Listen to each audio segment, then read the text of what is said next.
आम जगा भारी बढ़िया। रात्रे निद्रित होई जेपे स्वप्ने कल्पित नाना भावे भ्रमई मुनिंकर मन तो माया बळे भगवान एणु तो प्रसंगे विमुख इह संसारे लभे दुःख श्रवण तो नाम जाहार तो पुणी ताहार गोचर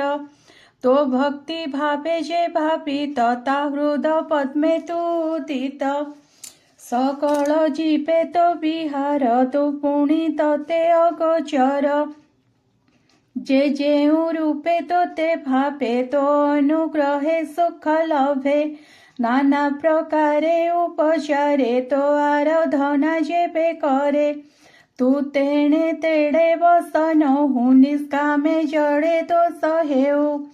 जे सर्वभूते दया चिंतिता समत्रित से नुहंती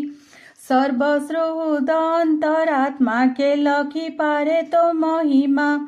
प्राणी का मन कर्म बळे दंड हे न रहे निश्चले आराधि नाना तप व्रते से क्रिया फल देई तते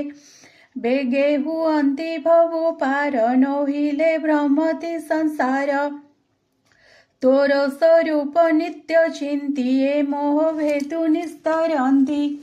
विश्व उत्पत्ति स्थिति नाश तो माया लीलारु प्रकाश एमंत महिमा तो हर भो देव तोते नमस्कार तो अवतार गुण कर्म से अनुरूपे जे काम मरणे शुणंती जे मुखे बेगे तरंती महासुखे अनेक जन्म पाप भ्रांति निर्भये बेगे से तरंती अमृत लभीय प्रमाते सुखे पसंती मुख्य पदे एमंत प्रभु पद मूले शरण पशिली निश्चले तू नाथ परम मंगल उद्भव स्थिति अंत मूल भुवन द्रुम तो महिमा के जानी पारे अंत सीमा मुआदि भव विष्णु तीनि डाल स्वरूपे जही मानी मरीचि मनु आदि जेते सर्वे शाखा प्रमिते ए मंद वृक्ष रूप तर तो पादे मोर नमस्कार ए जीव लोक विरत विकर्म मागे सुयंत्रित भावई अकुशल कर्म न करे तोहर अर्चन प्रमद नाना फल लाभे तोहर भजन प्रस्तावे तार जीवन आशा तू ही क्षण गे छेदु काल होई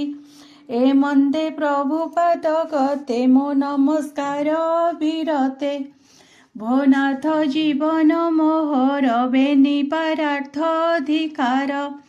सकल लोक नमस्कृत सप्तमंडल परे स्थित अनेक तपे अधिकारी तो काल रूपे जे बेडरी तू अधियज्ञ दामोदर तो पादे मोर नमस्कार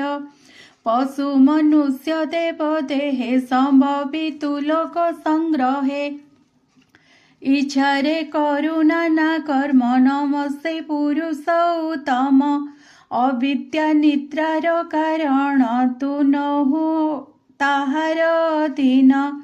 तथापि निद्रा गला परी लोक संसार पेटे भरी जीवंकु देवाकु विश्राम प्रलय जले तो शयन त्रिलोक उपकार सधे मो जन्म तोर नाभि पद्मे ए जोग निद्रा अवसान विकास नलिन नयन जय तु प्रभु भगवान अशेष जंतुंक जीवन तोर आदेश शिरे धरी मुए संसारे अधिकारी जे ज्ञान ऐश्वर्य बळु तू ही संसार सूची पाळु से ज्ञान दिय अनुग्रहे सृष्टि करिपि पूर्व प्राय भोनाथ प्रपन वरद तू आत्मशक्ति रे विनोद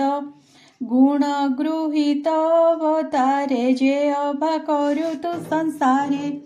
जे गुण घेनी सृष्टि अर्थे जे अभा होइब जे मंते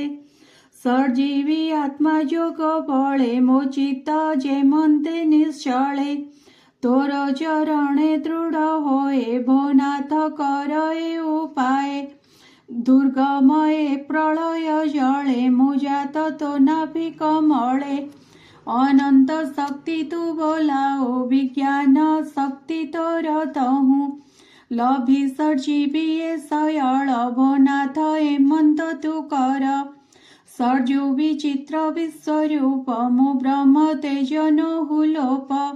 અશેષ કરુણા સાગર ભોનાથ મહિમા તોહર રંગ ધરે મંદ હાસ દેખાઈ મોર મન તોષ એ વિશ્વ સંસાર કુશળે મુજેણુ અછી મહાજળે સૃષ્ટિ કલ્પના ચિંતા અર્થે મુહી ભાળઈ અવિરતે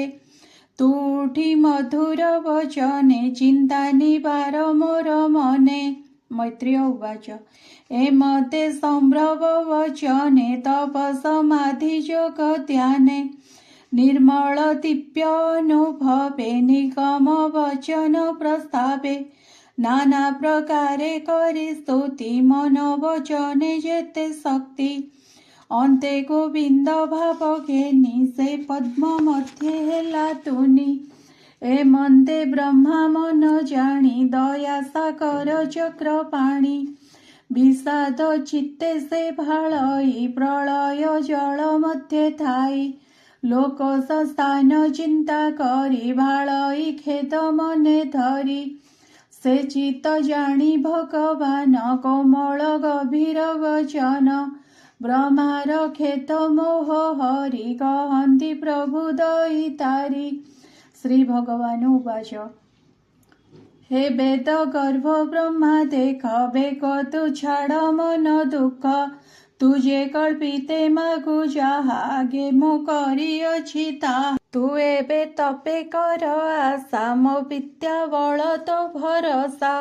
એ તપ વિદ્યા બેની બળે સૃષ્ટિ તું કર મહાજળે સમાધિ જોગે ભક્તિ કર એ જે તે ભવિષ્ય